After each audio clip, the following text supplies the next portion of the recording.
सहना भवतु सहनौ भुनक्तु सह वीर्यं करवावहै तेजस्विनावधीतमस्तु मा विद्विषावहै। नमस्कार साथियों, आज की कक्षा में फिर से आप सभी का स्वागत है।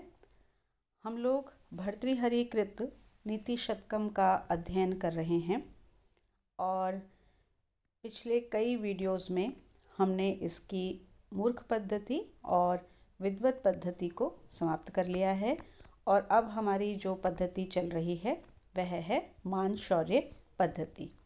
इसके कुछ श्लोकों का अध्ययन हम कर चुके हैं। अब हम इसके आगे वाले श्लोकों की तरफ बढ़ रहे हैं। परिवर्तनी संसारे मृतः को वा न जायते स जातो येन जातेन याति वंशः समुन्नतिम। बहुत ही सीधा सा सरल सा श्लोक है। परिवर्तनी संसारे, परिवर्तनशील संसार में, कह कौन, वा न मृतः मृत्यु को प्राप्त नहीं हुआ है, न जायते वा या फिर उत्पन्न नहीं हुआ है। अर्थात ये जो संसार है ये परिवर्तनशील है। ऐसा कौन है जो मृत्यु को प्राप्त नहीं हुआ है और जो उत्पन्न नहीं हुआ है।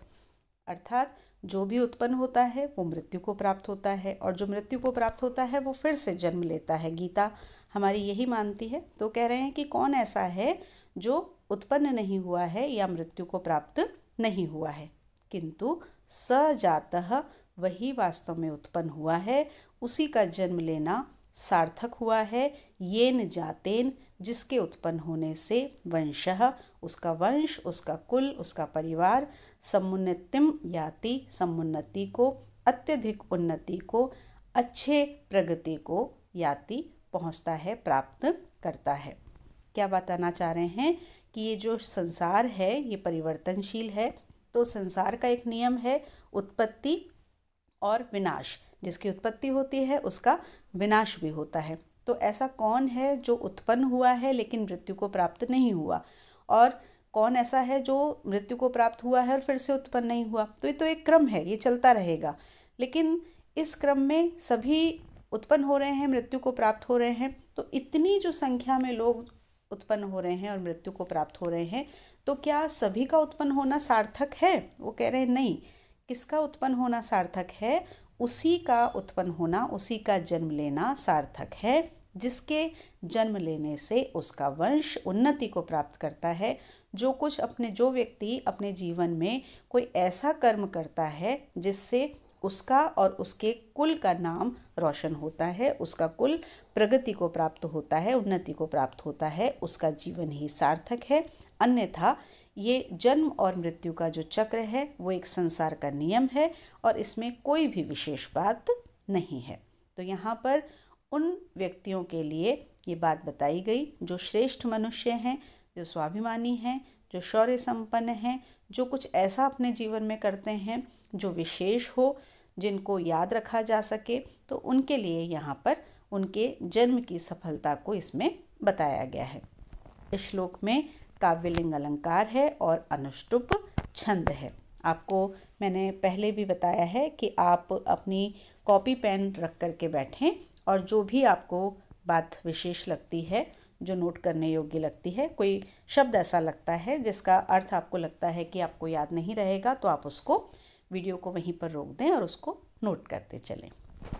तो हम अब अगले श्लोक की तरफ बढ़ते हैं।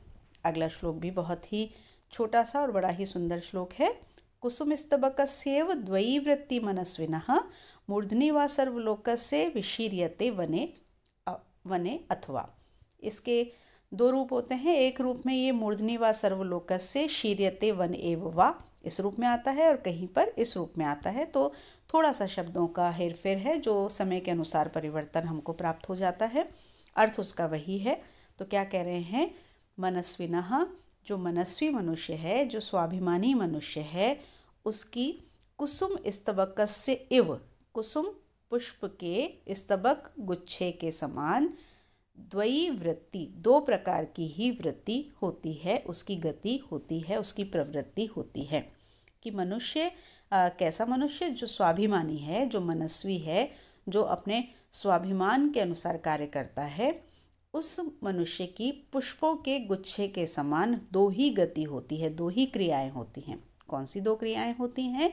सर्वलोकस्य, या तो वो सभी लोगों के मूर्धनी मस्तक पर अर्थात सर्वश्रेष्ठ स्थान पर रहता है, वा अथवा वने एव वन में ही शीर्यते विशीर्यते नष्ट हो जाता है। कि या तो वो सब लोगों के मस्तक पर रहता है अर्थात या तो वो सर्वोच्च स्थान को प्राप्त करता है, या फिर वो कहीं एकांत में ही वन में झड़ जाता है। पुष्प के लिए, पुष्पगुच्छ के लिए बताया तो एकांत में वन में झड़ जाता है। तात्पर्य क्या है कि जैसे अगर आपके हाथ में कोई फूलों का गुच्छा, आप फूल इकट्ठे करते हैं और उनका एक गुच्छ बनाते हैं, तो आप उस गुच्छ का क्या करेंगे? आप उस गुच्छ को या तो किसी को भेंट देंगे, या किसी ईश्वर की प्रतिमा पर सजाएंगे, या अपने घर के किसी फूलदान में उसको सजाएंगे। मतलब उसे कोई एक अच्छा स्थान देंगे जिससे सभी लोग उसकी प्रशंसा करें, सभी लोग उसको देखें। ऐसा नहीं करेंगे कि आप उसको कहीं पटक देंगे कोने में, या आप उसको कुचल देंगे, आप ऐसा कभी भी नहीं करेंगे। और या फिर वो जो फूलों का गुच्छा है, वो फूल क्या करेंगे कि कहीं किसी वृक्ष में ही इकट्ठे होकर के वहीं पर वो झड़ जाएंगे और समाप्त हो जाएंगे। इसी तरह से जो मनस्वी मनुष्य होते हैं वो लोग या तो इस जीवन में ऐसा कोई कार्य करते हैं कि संसार उनको अपने मस्तक पर रखता है अर्थात वो सर्वश्रेष्ठ स्थान को प्राप्त करते हैं, या फिर वो एकांत में ही अपना जीवन समाप्त कर देते हैं। तात्पर्य क्या है कि वो कोई भी ऐसा कार्य नहीं करते हैं जिसके लिए उनको किसी की चाटुकारिता करनी हो, किसी प्रकार के अधम कर्म करने हो और फिर वो अपना कार्य निकालते हुए अपने जीवन को चलाएं। ऐसा वो कुछ नहीं करते हैं। या तो वो सर्वश्रेष्ठ स्थान को प्राप्त करते हैं, ऐसा कुछ करते हैं, या फिर चुपचाप ही अपने जीवन को निर्वहन करके और समाप्त हो जाते हैं, लेकिन कभी भी अधम कर्म की ओर अग्रसर नहीं होते हैं। तो यहाँ पर भी मनस्वी व्यक्ति की विशेषता इसमें बताई गई है।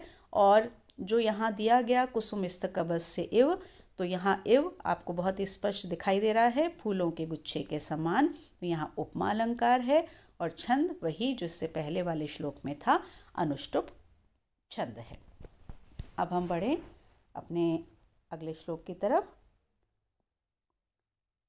सन्त्यन्येऽपि बृहस्पति प्रभृतयः संभावितः पंचशः तान् प्रत्ययेषु विशेष विक्रम रुचि राहुर्न वैरायते द्वावेव ग्रसते दिवाकर निशा प्राणेश्वरौ भास्वरौ भ्रातः पर्वणि पश्ये दानवपति शीर्षावशेषाकृति।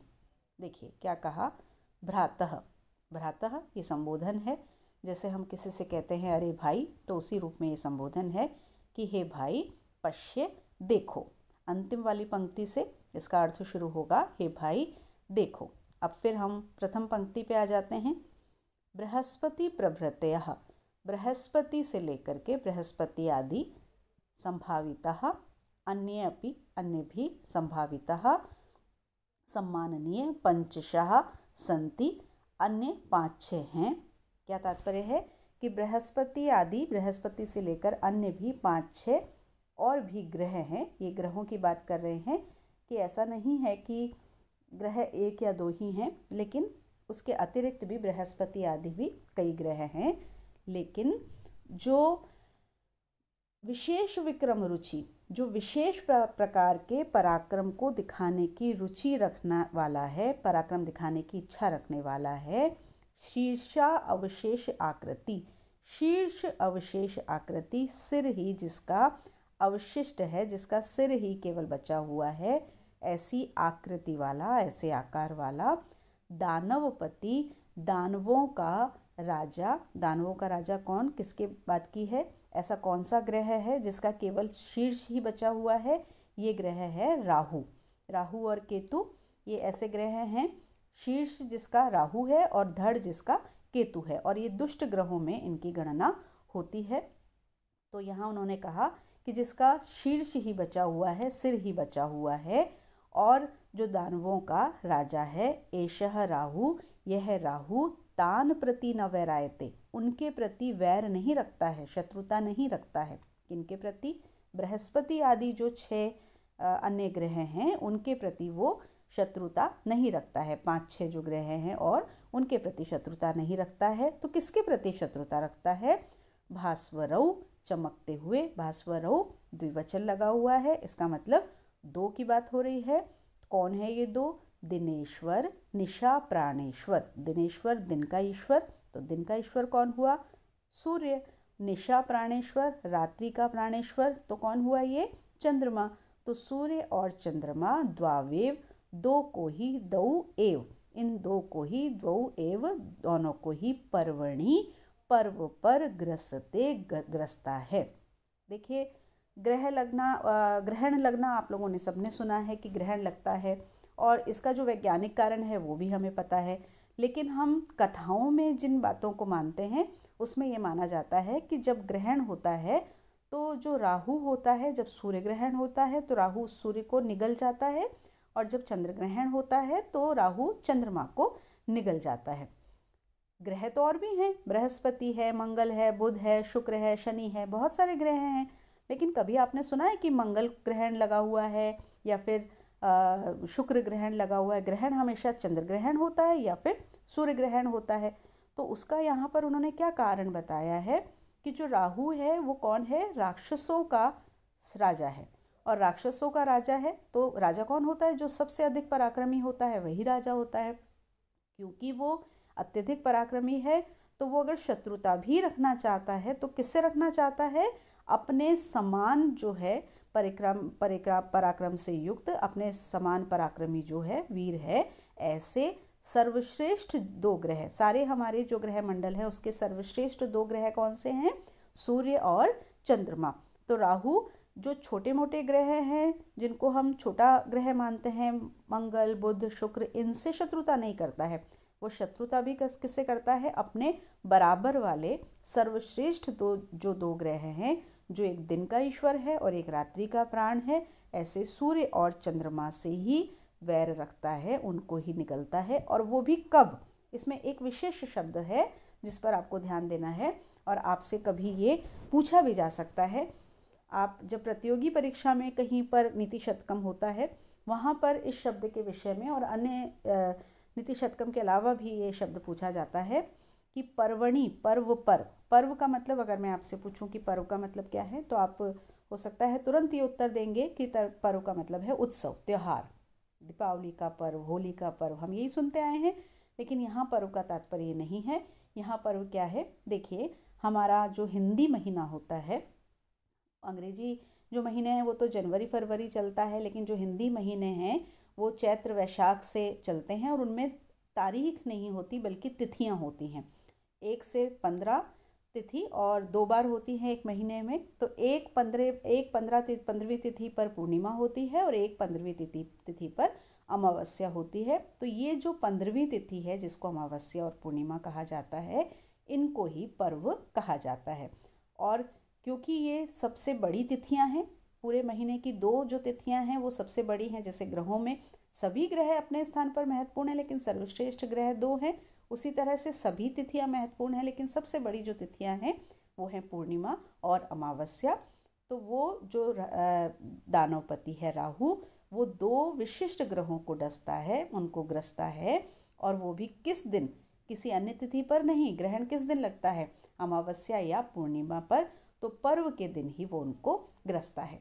तो यहाँ वो क्या बताना चाह रहे हैं? यहाँ वो राहु के लिए या ग्रहण के लिए नहीं बताना चाह रहे हैं। वो क्या बताना चाह रहे हैं कि जो पराक्रमी मनुष्य होता है, जो अपने पराक्रम को, अपनी वीरता को जानता है, वो कभी भी अपने से कम शक्ति वालों से वैर नहीं रखता है, उनको अपना पराक्रम नहीं दिखाता है। वो अगर अपना पराक्रम भी दिखाना चाहता है तो अपने बराबर वाले, अपने बराबर की शक्ति वाले पराक्रम के साथ में ही वो अपने पराक्रम को दिखाना चाहता है। अब यहाँ पर विशेष में आप एक बात कह सकते हैं कि समुद्र मंथन के अवसर पर जो राहु के सिर को विष्णु भगवान ने काट दिया था, उस कथा को यहाँ आधार बना करके इस श्लोक की रचना की गई है। और राहु के लिए बता सकते हैं कि एक ऐसा ग्रह है जिसका केवल सिर है और इसका जो धड़ है वो केतु के रूप में है। तो ये राहु और केतु है। बहुत विस्तार में राहु और केतु की कथा हमको यहाँ नहीं बतानी है क्योंकि उसका प्रसंग भी नहीं है।